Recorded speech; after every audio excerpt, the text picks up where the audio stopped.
عورتیں ان باتوں کی پرواہ نہیں کرتی. تو حالانکہ یہ خالصتاً عورتوں کے مسائل ہیں، لیکن یہ بھی مرد کی ذمہ داری میں آتے ہیں کہ وہ عورت کی نمازوں کی بھی فکر کرے.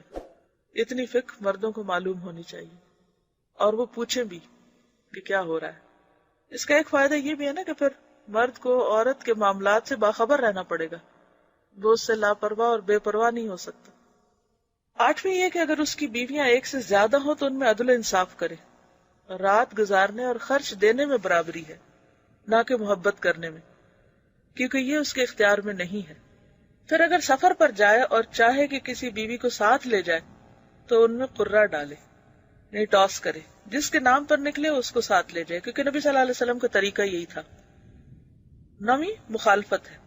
اگر عورت مرد کے خلاف اٹھ کھڑی ہو، ان نشوز جس کو کہتے ہیں، قرآن میں آپ سب اس کو پڑھ چکے ہوں گے، یعنی اس کا خاص حق نہ دے یا سرکشی کرے، تو مرد کا حق ہے کہ اس کو ادب سکھائے. یعنی جائز بات میں بھی مرد کی بات سنے ہی نہ، مانے ہی نہ، اس کا حق نہ دے، تو پھر شوہر ہی کو اللہ نے ذمہ دیا ہے کہ وہ بیوی کو سمجھائے، اسے طاقت سے اطاعت پر آمادہ کرے. لیکن اس تادیب میں یعنی ادب سکھانے میں درجہ بندی کو ملحوظ رکھے، سٹیپ بائی سٹیپ. پہلے اسے نصیحت کرے، پھر دھمکی دے، اگر اس سے فائدہ نہ ہو تو اسے اس کے بستر میں تنہا چھوڑ دے، کیونکہ یہ بات عورت پہ بہت گراں گزرے گی.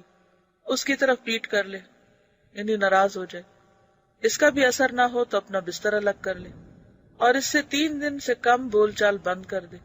3 دن سے کم، زیادہ نہیں. پھر اگر اس سے بھی فائدہ نہ ہو تو اسے مارے، لیکن سخت نہ مارے، اور وہ یہ ہے کہ اس کا جسم خون آلود نہ ہو اور اس کے چہرے پر بھی نہ مارے.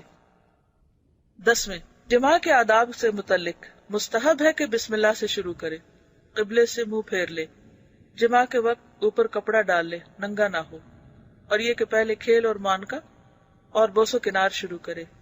بعض علماء جمعہ کے روز جماع کرنا مستحب سمجھتے ہیں.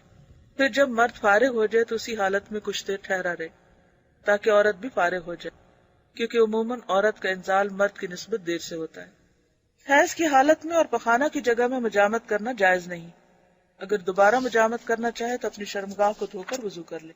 جنابت کی حالت میں بال نہ منڈائے، ناخن نہ کٹائے اور خون نہ نکلوائے، یعنی وہ جو پشنے لگواتے ہیں نا. عزل کرنا انزال کے وقت اپنی شرمگاہ کو باہر نکال کر منی گرا دینا جائز لیکن مکروہ ہے. 11ویں ولادت کے آداب ہیں، اور وہ 6 ہیں. پہلا یہ کہ لڑکے کی پیدائش پر زیادہ خوش اور لڑکی کی پیدائش پر غمگین نہ ہو، کیونکہ اسے معلوم نہیں کہ لڑکے میں بھلائی ہے یا لڑکی میں. یعنی کہ بچوں کی پیدائش میں بھی انصاف سے کام ہے. عام طور پر لوگ لڑکے کی پیدائش میں زیادہ خوش ہوتے ہیں اور لڑکی کی پیدائش پر غمگین ہوتے ہیں، جیسے کہ قرآن پاک میں بھی بات کی گئی. دور جاہلیت میں خاص طور پر ایسا ہوتا تھا. وَإِذَا بُشِّرَ أَحَدُهُمْ بِالْأُنثَىٰ ظَلَّ وَجْهُهُ مُسْوَدًّا وَهُوَ كَظِيمٌ يَتَوَارَىٰ مِنَ الْقَوْمِ مِنْ سُوءِ مَا بُشِّرَ بِهِ أَيُمْسِكُهُ عَلَىٰ هُونٍ أَمْ يَدُسُّهُ فِي التُّرَابِ أَلَا سَاءَ مَا يَحْكُمُونَ. کہ جب ان میں سے کسی کو بیٹی کی پیدائش کی خوشخبری دی جاتی ہے تو وہ غم کے گھونٹ پینے لگتا ہے، اس کا چہرہ سیاہ ہو جاتا ہے، سوچتا ہے کہ کیا اس کو ذلت کے ساتھ لیے رکھے یا مٹی میں دبا دے. کتنا برا ہے فیصلہ جو وہ کرتے ہیں. تو بات یہ ہے کہ کسی کو نہیں پتا کہ اس کا فائدہ لڑکے کی پیدائش میں ہے یا لڑکی کی پیدائش میں. کون کس کے حق میں زیادہ بہتر ہے اللہ ہی جانتا ہے.